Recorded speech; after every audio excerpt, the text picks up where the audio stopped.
अस्सलाम वालेकुम नाजरीन, आप देख रहे हैं पैगाम औलिया चैनल।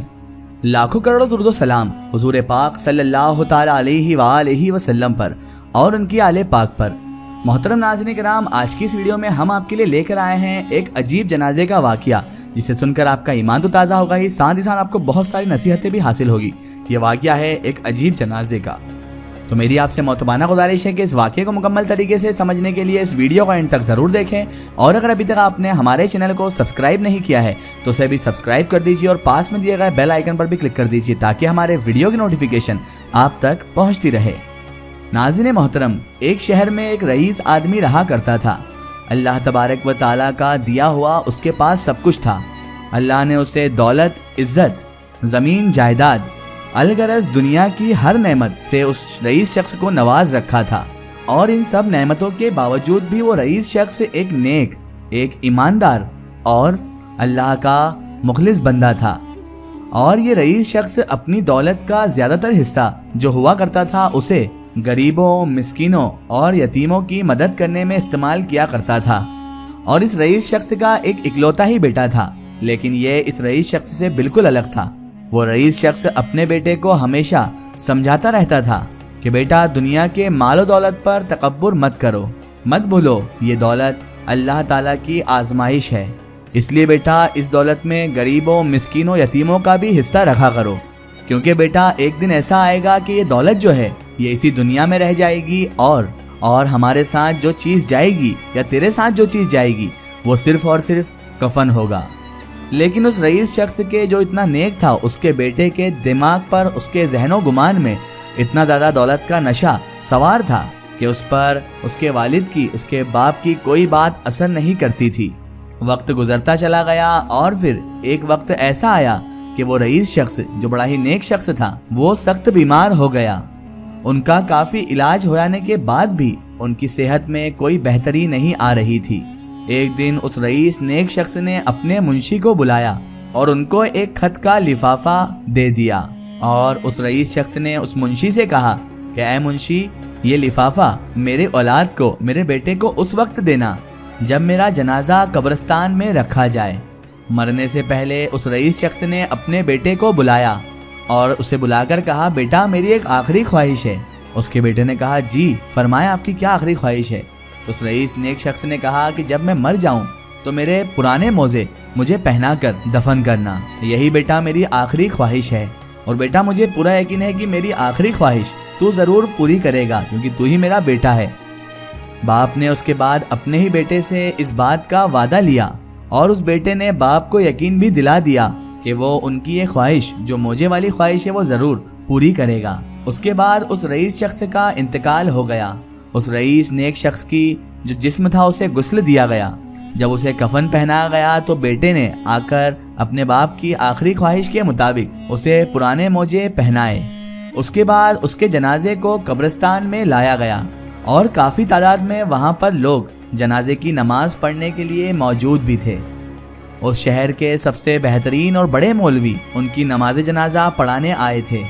लेकिन जब उनको मालूम हुआ कि लाश को तो मोजे पहनाए हुए हैं, तो उस मौलवी साहब ने जनाजे की नमाज पढ़ाने से साफ तौर पर सख्त मना कर दिया और उस रईस के बेटे को बुलाकर कहा कि तुमने जो ये काम किया है ये शरीयत के खिलाफ है और हमारे इस्लाम की शरीयत इसकी इजाज़त हरगिज़ नहीं देती, लिहाजा अब हमें मैयत से मोजे उतारना पड़ेंगे।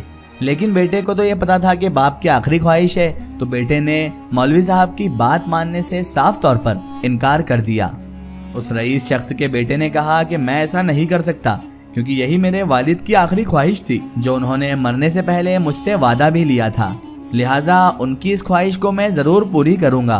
मैं मोजे के साथ ही उन्हें दफनाना चाहता हूँ, क्योंकि उनकी आखिरी ख्वाहिश यही थी। अब इस बात का कब्रिस्तान में एक बहुत बड़ा वावेला खड़ा हो गया। ये एक बहुत बड़ा मसला बन गया। सभी वहाँ पर जो लोग मौजूद थे, जो समझदार लोग थे, वो रईस के बेटे को ये समझा रहे थे कि शरीयत में इस बात की इजाज़त नहीं है, लेकिन वो तो अपने बाप की आखिरी ख्वाहिश पूरी करना चाहता था और वो किसी की भी बात नहीं मान रहा था। उन लोगों ने शहर के बड़े बड़े उलमाए कराम, बड़े बड़े मुफ्तियान कराम से राब्ता किया और उनको पैसों की लालच भी दी, क्योंकि रईस के बेटे ने ही इन लोगों को भेजा था कि जनाजा किसी भी तरह हमें पढ़वाना है, चाहे कितना भी पैसा लग जाए। मगर शहर के किसी भी आलिम ने उस शख्स की बात یعنی اس رئیس کے بیٹے کی بات نہیں مانی۔ ہر ایک علماء نے یہی کہا کہ یہ شریعت کے خلاف عمل ہے، ہم یہ ہرگز نہیں کر سکتے، جو شریعت کے خلاف ہے اسے کیسے کر سکتے ہیں، کیونکہ مردے کے ساتھ سوائے کفن کے کچھ نہیں جا سکتا۔ اب تو قبرستان میں لوگوں اور علماء کرام کا بھی ایک ہجوم سا برپا ہو گیا، ایک ہجوم سا جمع ہو گیا، اور اسی حال میں اب رئیس کے جو منشی صاحب تھے وہ لوگوں کے ہجوم کو چیرتے ہوئے وہاں پر حاضر ہو گئے، اور انہوں نے رئیس کے اس بیٹے کو بلایا، اور وہ جو خط جو رئیس شخص نے ان کے منشی کو یعنی اس منشی کو دیا تھا، وہ خط اب منشی صاحب نے اس رئیس شخص کے بیٹے کے حوالے کر دیا۔ منشی نے وہ خط جیسے ہی رئیس کے بیٹے کو دیا تو وہ پوچھنے لگا، منشی صاحب آپ یہ مجھے کیا دے رہے ہیں؟ تو منشی صاحب نے کہا کہ یہ آپ کے والد نے مجھے آپ کو دینے کے لیے دیا تھا، اور انہوں نے یہ وصیت کی تھی کہ یہ خط میں آپ کو اس وقت دوں جب آپ ان کا جنازہ قبرستان لے کر آ جائیں۔ اس رئیس شخص کے بیٹے نے خط لے لیا، اور جیسے اس خط کو کھول کر دیکھا تو اس میں یہ تحریر درج تھی: پیارے بیٹے، میں شہر کا سب سے امیر، سب سے رئیس ترین آدمی تھا، مگر بیٹا دیکھ لو، آج میں خود اپنے ساتھ یہ پرانے موجے بھی تک نہیں لے جا پا رہا ہوں۔ میرے بیٹے، آج میرے ساتھ سوائے کفن کے میری قبر میں کوئی بھی چیز نہیں جائے گی۔ جو کچھ میں نے دنیا میں کمایا، جو مال و اسباب میں نے جمع کیا، سب کچھ دنیا میں ہی رہ جائے گا۔ میرے بیٹے، میں تمہیں وصیت کرتا ہوں کہ میں جو کچھ بھی چھوڑ کر جا رہا ہوں، میرے بیٹے ان سب مال و اسباب کو نیک راہ میں ہی خرچ کرنا۔ میرے بچے، دولت پر کبھی بھی زندگی میں تکبر مت کرنا، کیونکہ یہ دولت ہے اور یہ اسی دنیا میں ہی رہ جائے گی۔ اس رئیس شخص کے بیٹے نے جب اس خط کو پورا پڑھ لیا تو وہ زارو قطار رونے لگا، زور زور سے رونے لگا۔ اب اس نے اپنے والد کے جنازے پر سے، ان کے جسم پر سے اپنے ہاتھوں سے ان موزوں کو اتار دیا۔ نماز جنازہ پڑھائی گئی، اور اس کے بعد اس رئیس شخص کے بیٹے نے اپنی تمام جائیداد غریبوں، یتیموں اور مسکینوں میں خیرات کر دی، تقسیم کر دی، اور اس رئیس شخص کے بیٹے نے اپنے پاس رہنے کے لیے صرف اور صرف ایک چھوٹا سا گھر رکھ لیا تھا۔